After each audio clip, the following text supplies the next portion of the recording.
The US government is supposed to avoid single points of failure. It preaches competition, redundancy, vendor diversity, and yet, a growing number of critical workflows keep circling one name: Palantir. Not because it's the loudest company in Silicon Valley, but because when Palantir is embedded deep enough, it stops being software, it becomes infrastructure. And the moment a platform becomes infrastructure, leaving it can feel impossible. So the real question isn't, why does Palantir win contracts? The real question is, why does the system keep coming back? Palantir didn't start as a normal enterprise software story. In its public filings, Palantir describes being founded in 2003 and building early work connected to US intelligence efforts and counterterrorism. That origin matters because it shaped what Palantir was trying to solve. Not make reporting prettier, not help sales teams hit quota. It was built for a world where information is scattered, sensitive, and time matters,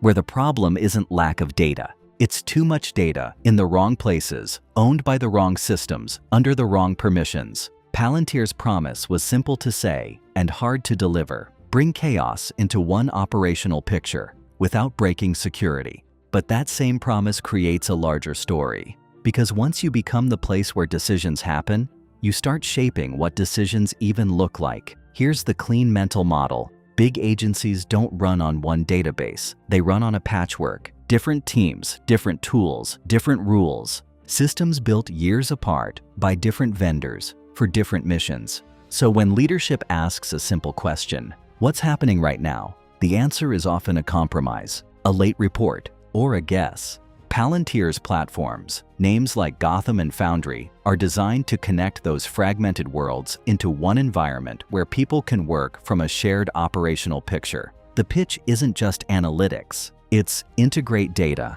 apply rules, track actions, and coordinate decisions in one place. And this is where the obsession begins. Because integration isn't a feature you can toggle off. Integration becomes the foundation everything else stands on. So when Palantir works, it doesn't feel like a tool. It feels like the building finally has electricity. And once you've felt that, going back to darkness is hard. At some point, a government contract stops being a project. It becomes a standard. Because once a platform is adopted, agencies don't just pay for licenses. They pay in training. They build workflows around it. They connect other systems into it. And the organization begins speaking a new internal language, a language written by the platform. This is why Palantir's growth inside government matters, not as a headline, as a structural shift. Because when one platform becomes the shared operating layer, the institution gets something priceless: speed. But it also creates something dangerous: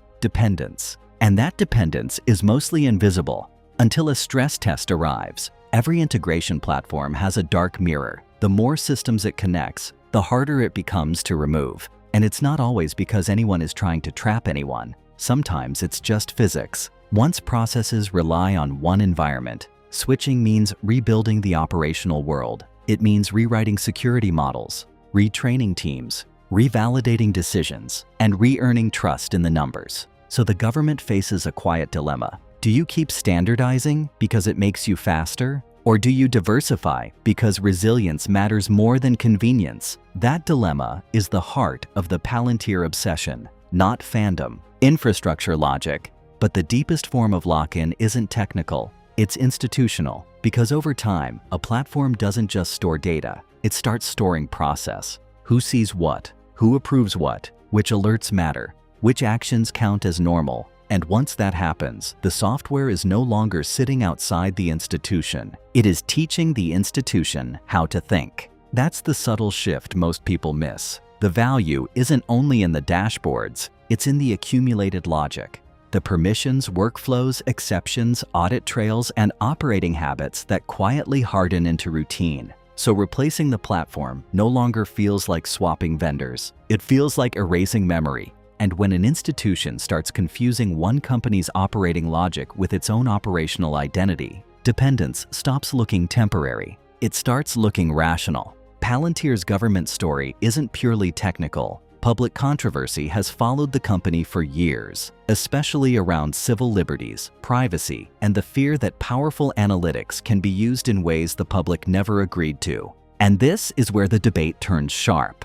Because the same pattern detection that helps agencies connect signals in chaos can also scale institutional power when pointed at people. So here's the question that splits audiences. If a platform can make government faster and more effective, what level of transparency and oversight should be required before it becomes ubiquitous? Because once a tool becomes a standard, the conversation changes. It stops being, should we buy it, and becomes, can we afford not to? Then AI changed the temperature, because modern governments aren't just trying to analyze the past anymore. They're trying to operate at machine speed.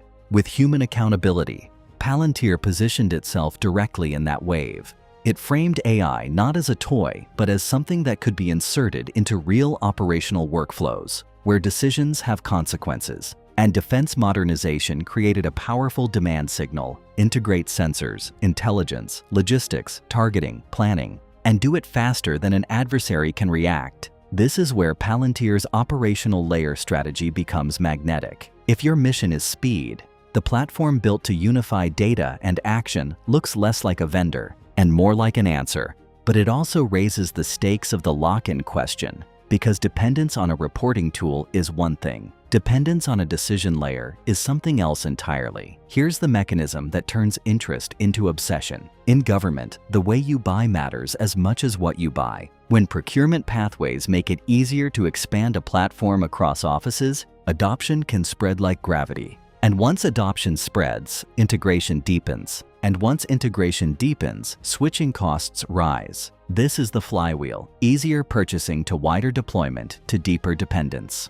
It's efficient. It can reduce chaos. It can standardize outcomes. What happens if the system depends on one platform and that platform becomes untouchable? If Palantir becomes the operating layer across more government functions, the risks aren't only about money. There's systemic risk. When one platform is everywhere, failures don't stay local. There's governance risk, because what the platform measures becomes what leaders manage, and what it doesn't measure can quietly disappear from priority. And there's democratic risk, because when capability moves faster than oversight, accountability always arrives late, usually after the system is already built. Supporters will argue secure platforms are exactly what modern government needs. Critics will argue the scale itself is the danger, and that argument is going to intensify, because AI doesn't just increase speed, it increases the consequences of being wrong. Because underneath contracts and platforms and AI, there's a human reality.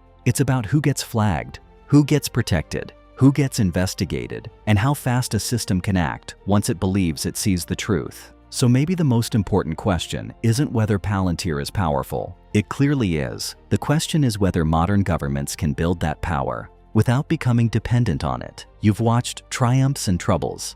Subscribe to the channel for true business stories and comment, which company should we cover next?